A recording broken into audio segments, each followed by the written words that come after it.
أعوذ بالله من الشيطان الرجيم. بسم الله الرحمن الرحيم. أعوذ بالله من الشيطان الرجيم. بسم الله الرحمن الرحيم. أكي الله. الله أكبر.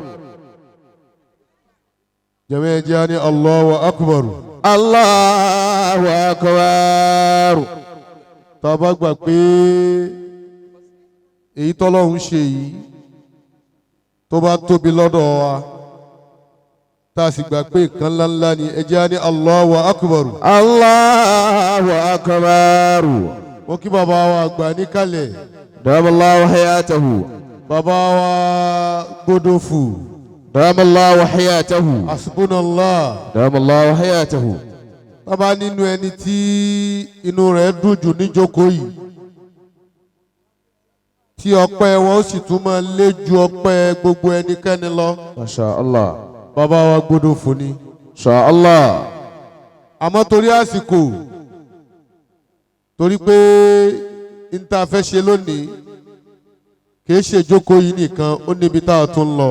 Bẹ́ẹ̀ni. Ní Santos ní roundabout tún bẹ́ẹ̀ ni. Masha Allah. Inú họ́ọ̀lù òun gangan fúnra rẹ̀ ń retí àwọn èèyàn kóun fẹ́ gbàlejò. Masha Allah. Òun gan ti ganu kalẹ̀ káwọn tí wọ́n ní wọ́n ń bọ̀ ń kọ́ sí wọn ètí tó dé ni. Allah. Bàbá wa Al-Khalifa mo kì í púpọ̀. Damallahu hayatahu. Bàbá wa Mudiru àsìkò ní o. Masha Allah. Bàbá wa Ìmámù àgbà. Damallahu hayatahu. Mo kì í bàbá wa àgbà níkàlẹ̀ mo kí gbogbo àwọn bàbá. Masha Allah. Gbogbo àwọn àfa àpáta ni mo kí. Salami la yafutukum jami'an. Mo kí olórí ẹbí wa níkàlẹ̀. Masha Allah. Àjọ wà ní ìlú Ìwó náà ni. Ọba tí ò ní ká wó síbẹ̀ adúpẹ́ lọ́dọ̀ Ọlọ́run. Alhamdulillah. A lọ dáadáa sì bọ̀ dáadáa. Salami yafutukum jami'an. Bàbá ní Kápítò ẹ mọ̀ kú lílọ bíbọ̀. La yafutukum jami'an. Afáwa Ojúlarí wọ́n ní kí n máa kí gbogbo òjókòó pé akéra wa kú oríire. Salami la yafutukum jami'an. Kẹ́ bá lè mọ̀ pé ó kọjá bá a ti ń sọ yìí. Afáwa àpọ́nlé Ànábì. Damallahu hayatahu. Àwọn náà ní àá oore yìí tó báyìí. Àwọn gbọ́dọ̀ débẹ̀ ni. Masha Allah. Torí pé èyí tọ́lọ́wọ́n bá ṣe fún àfáwa Al-Mustajab Damallahu hayatahu. àti olórí wọn Yetbọ́lá ẹ̀lẹ́ àmọ́ ó ẹ wá gbọ́lọ́hún tóbi. Allahu akbaru. ẹnu bàbá wa Gbódòfù ni mo ti gbọ́ pé idha bana rajulun baytan. Idha bana rajulun baytan wa dhakhafahu. Ọ̀yá yìí. Sukina ilayhi tahani wa tadanahu. Sukina ilayhi tahani wa mutadanahu. Nakibul istijaba. Idha bana rajulun baytan wa zakhafahu.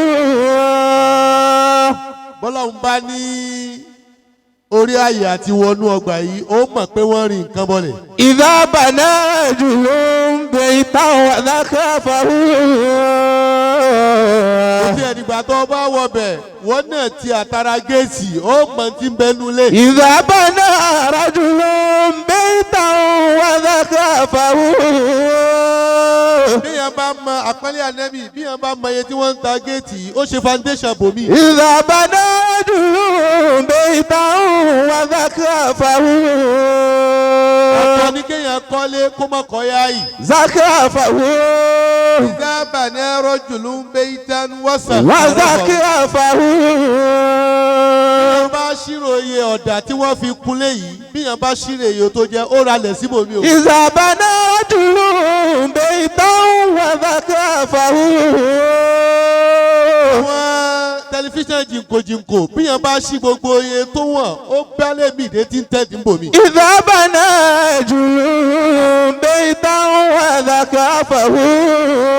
Ọlọ́pàá kádàrá kéèyàn kọ́lé wọ́n sàkàrà fà ù. wa zakhafahu. láǹfààní àti kóyá ìbò bó ti rí. sùkínà ilayhi. ẹlòmíì àfi yọ ẹnìkan ẹlòmíì parí ilé kò rí rẹ ó ní alihamudulilayi ibi tí mo bá dé yìí náà ó ti ṣe é gbé. wa dhakarahu. wọ́n á ní eléyìí ẹ̀kún ni ó ní tẹ́ bá mọ ohun tójú mi rí kó tó débi tó di ẹ̀ ní mo sọ pé kí n tún kùn mọ́. wa dhakarahu. wọ́n á ṣe bó ti ṣe yìí. sùkínà ilayhi tahani wa mutadanahu. sùkínà ilayhi tahani wa mutadanahu. wọ́n á ṣe tọ́kù tá a fi rí bàbá wa gbọdọ̀ fún níkàlẹ̀. sùkínà ilayhi tahani. wọ́n wá bá ọmọ wọn yọ̀ wọ́n wá bá dúpẹ́ fọlọ́run. sùkínà ilayhi tahani. bàbá wa alikalifa alikimba tí wọ́n wọ̀ alikimba inú mi dùn mo sì yọ́nú sí i. sùkínà ilayhi tahani. irú tá a nínà lẹ́yìn náà wá jòkó bẹ́ẹ̀ ti jòkó yìí. sùkínà ilayhi tahani. wà á mú ta dá. tahana sùkínà ilayhi tahani wa mutadanahu. náwó a máa wá kí afáwọn alimustajabu àtolórí wọn pé ẹ gbìyànjú. wa mutadanahu. wọ́n máa ń pẹ́ dáadáa kan lẹ́ ṣe ọlọ́run kan sára sí dáadáa. wa mutadanahu sùkínà. wọ́n mú bàbá wa sífìmọ́mù àgbà fún gbogbo ìlú Ìlọrin. Ramallahu ya tawṣe. ẹ tún bá ń wí kan sí. ẹ tún bá ń wí kan sí. bàbá wọlé tán àwọn náà ní lábẹ́ bí tí wù kórí àwọn prógráàmù kan bẹ tó tóbi wọ́n sì ní ń lè kó ọmọ mi sílé. sùkínà ilayhi tahani wa mutadanahu. bíi ti dùn yín Ọlọ́run jọ̀wọ́ má ṣe jẹ́ ó parẹ́ àmì bíi ti dùn yín. Ọlọ́run jọ̀wọ́ má ṣe jẹ́ ó bàjẹ́ bíi ti dùn yín. Ọlọ́run jọ̀wọ́ má ṣe jẹ́ ó bàjẹ́ bíi ti dùn yín. Ọlọ́run jọ̀wọ́ má ṣe jẹ́ ó bàjẹ́ ó ti dẹ̀rín. Ọlọ́run jọ̀wọ́ má ṣe jẹ́ ó dẹkùn ó ti dùn yín. Ọlọ́run jọ̀wọ́ má ṣe jẹ́ ó dẹkùn. Allahumma amin. Ọlọ́run bó ti ń dùn yín ọlọ́run má jẹ́ ó bàjẹ́ láéláé.